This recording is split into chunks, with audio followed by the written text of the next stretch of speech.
Hey folks, Rob back with my last review for C64 month 2016. Now, as you've seen from the videos I've posted earlier this month and in other C64 months, I tend to go for games which have a stronger than normal nostalgic connection, or are a bit more special in terms of what they've brought to the C64. And this last game is sort of both of those combined, because it's the C64 homebrew conversion of the legendary Prince of Persia. Why so special? At the time, I wasn't tracking the community's work as much, so a game on this scale was pretty much mind-blowing. Secondly, until I read about the release, I didn't know it originated on the Apple II. In retrospect, I'm not entirely surprised by that, but I'm sure, like a lot of people, I certainly saw it on other machines first. For me, it was the Amiga. But even then, even if I had seen the original Apple version, I only had access to them at school. And I doubt it's the kind of game the teachers would have allowed us to play at lunch. You know, what with the spikes, the fatal leaps, and all the blood. But we're getting off track. The C64 conversion was developed by Mr. Sid, who's also responsible for the rather wicked Mac version of Sid Play, all the way back in 2011. And he based it on reverse engineering the Apple version. Along the way, he added a lot of shine and polish to make it more a C64 experience. If you never had the opportunity to play it, the story opens with the land under the shadow of the Vizier Jafar whilst the Sultan is away. Only one thing prevents him from having total domination: the Sultan's daughter, and to which he's offered an ultimatum: marry him within the hour or die. You play an adventurer that she's fallen for, and knowing this, Jafar has had you thrown into the dungeons deep below the palace. Your first challenge? Find something to defend yourself with. Encountering guards when you're unarmed leads to instant death. You're not limited by lives here, unlike other games, so death is merely a distraction. But you are against the clock, so dying means you lose whatever time you spent in your last run. Besides combat, the dungeons and the palace are filled with plenty of other hazards. These range from lengthy gaps needing a running jump to cross, doors which need precise timing to get through before they close down on you, loose tiles that can make what looks like a safe path kind of hazardous, but the most iconic one is the spikes.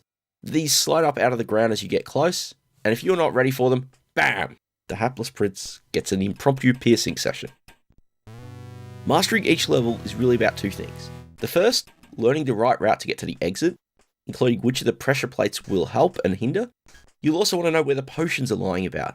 Again, these can either be beneficial or a hindrance. Which is left up to you to discover.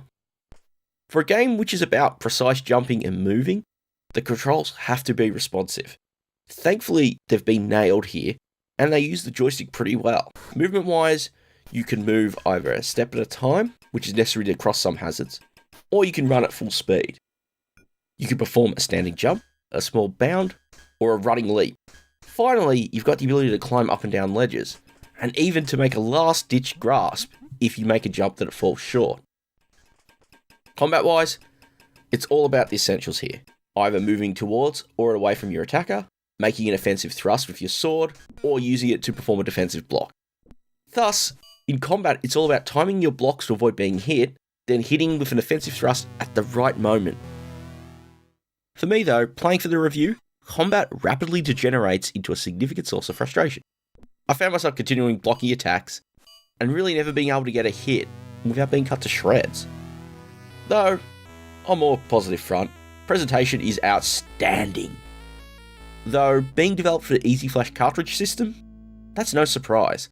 There's no loading, the introductory and intermission scenes are included and feel spot on with the original versions, and it's all polished as you would expect from a scene release at this day and age. Going on to the graphics, they really suit C64 well. Sure, it's multicolored, and I know some people don't like that horizontal resolution. I think it looks great. There's a lot of great color choices used for each of the level maps, whether that's inside the dungeons or later into the palace. There is a bit of minor slowdown, at least when you have cases with a lot of falling tiles on screen. I don't have the hardware to test it, but the game does support the fastest CPU of the Commodore 128. For the audio, I don't really have a lot to say here. Not because it's terrible, it's actually really great. But it's more of an atmospheric style of audio rather than being in-your-face music. The themes, the stings that play for each character, they're all done really well. They're excellently covered from the high-spec computer versions, over the beeper-esque tonage from the Apple II, and the sounds, great use of the SID chip, invoking clinks of swords, opening closing of gates, pressing the pressure plates, and the sliding in of the dreaded spikes. All up, this is absolutely one of those cases where I'm so thrilled an iconic game like this has made it over to the C64. As a kid, when I played it on the Amiga, and when I played it on my family's first PC, I never believed that it was even an 8-bit game to begin with. So seeing it on the 64 was mind-blowing. And learning that such a classic originated on the Apple II is even more impressive. But here we are. It's here. It's intact. From the levels, the controls, and the presentation. If you've played it on other machines, you owe it to yourself to give it a shot on the C64, just to see how well it's been brought over. For those who are rather inexperienced or never really played a lot back then, and that's certainly me, you really want to find the release that's out there with cheats. It is a tough game, like a lot of other games of the era, and for me, the combat frustrations were enough to drag it down. The exploration, magnificent. The combat, not so much. Sometimes you meet a legend, and it doesn't quite go as you expect. If you've beaten it, or you've got combat tips, let me know down below, because I would love to get better at this one.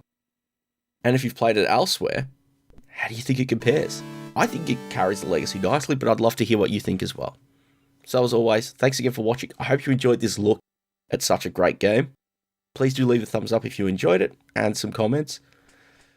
And of course, don't forget to hit the subscribe button for more micro computer gaming and reviews. We're out of 64 month now, and next week brings Shmuptember, so we're going to see a bit more variety on machines as well. So I look forward to bringing you some cool games there. Thanks again to all my subscribers. Thanks again for watching, and I'll catch you next time.